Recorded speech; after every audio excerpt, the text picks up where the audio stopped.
Hello YouTube, this is 792 Ashman giving you another Toon Boom Studio tutorial. Now, two things to cover before we get into it today. Firstly, a very important innovation has happened to animation. It might be old news to some, but for those who don't know, it's very important to mention. Recently, a developer came up with Swivel. Now, Swivel is a file conversion software, completely free, the first of its kind. It can take SWF files and convert them into high-quality HD MP4 files. Now that's really cool because this allows Flash animators and Toon Boom animators to take their SWF files, which are the nicest files you can export, and make them into HD quality for places like YouTube, and even helps with animation collaborators. Now, there's that. And I'd also like to quickly say that I apologize for the extremely long delay in making these Toon Boom Studio tutorials. I believe the last one I made was back at Thanksgiving. It's spring break now, so you can kind of see how senior year has gotten in the way. College stuff, very, very busy time. But I could sit here and give you excuses, or we could get straight into Toon Boom Studio tutorialing. Alright, so last time we left off with these tools over here, and we went over the selecting, the painting, the, painting, drawing. And now today we're going to finish up these tools, briefly explain the viewing modes over here, and next time we're going to get into animation, which is all this beautiful stuff down here. And it's going to be a shorter episode this week, but right up next time we're going to get right back into it fairly soon, and animation will be on the way. So let's go ahead and get into the eraser tool. Now the eraser tool, very simple, erases stuff. Pretty much that simple. Yeah, not too much to go over there. You'll use it a lot. Now the cutter tool is a bit more complicated, yet at the same time very simple and commonly used.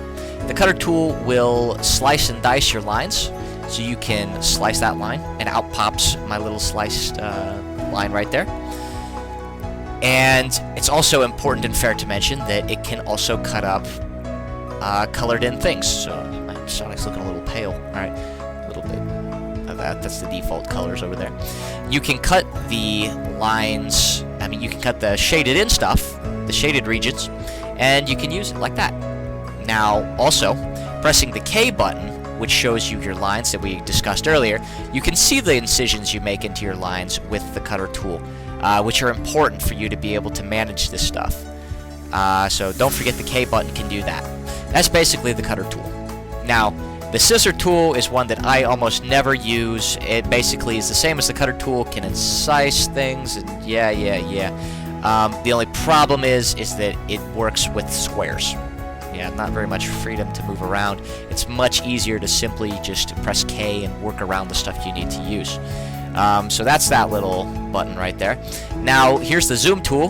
Now, I hope you remember, the most important hotkeys in Toon Boom Studio are Z and X, which are zoom in, zoom out. Okay? There's an actual button over here for it, which you can use to zoom in, and if you hold down, I believe, Alt, you can zoom out. Kind of useful for those who did not catch my Z and X business, which are important. Oh yeah, this is the grabber tool. Now the grabber tool can move around the scene and all that. Very simple. I believe Flash has it also.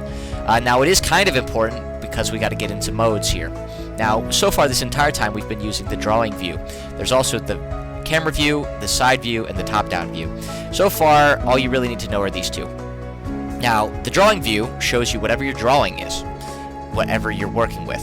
And that limits you to whatever drawing you have selected. So this drawing over here, which is Sonic, I'll go ahead and name him right now, we'll get into a little more into that later, is just going to show us specifically what's in this view right here.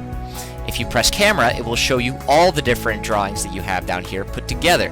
But also at the same time, it has this black box here that will, well, it's kind of more of a rectangle, that will show you where the camera sees. And if Sonic was a little bit higher, you would not see the top of his little spike right there. Now, that's basically the difference between these two. The drawing view works primarily with these tools right here, and when we get into tomorrow where we talk about animating, we work a lot more with the camera view, which uses these tools down here, which we'll get into. So the reason why the grabber tool is important is that when you're in the drawing view, when you're in the drawing view, you have this little bar here, and it can only go so far. Yeah, it kind of sucks, doesn't it?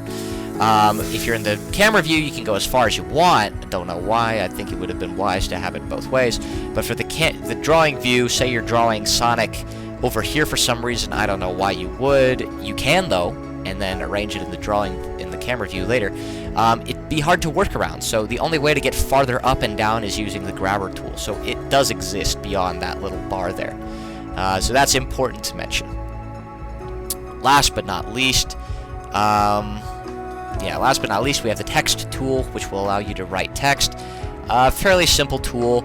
You can come over here to your text part over here.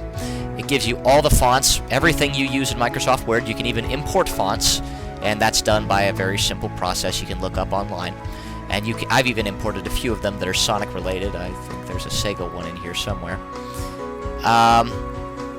And you can basically write down something like love, and you change the color by using the colors in your swatch over here. So now we got some green love. Sounds like a song, green love. You can increase the size, the kerning, which is the space between the letters. Fairly important if you want to add more of a dramatic effect. Everything's done in vectors, by the way.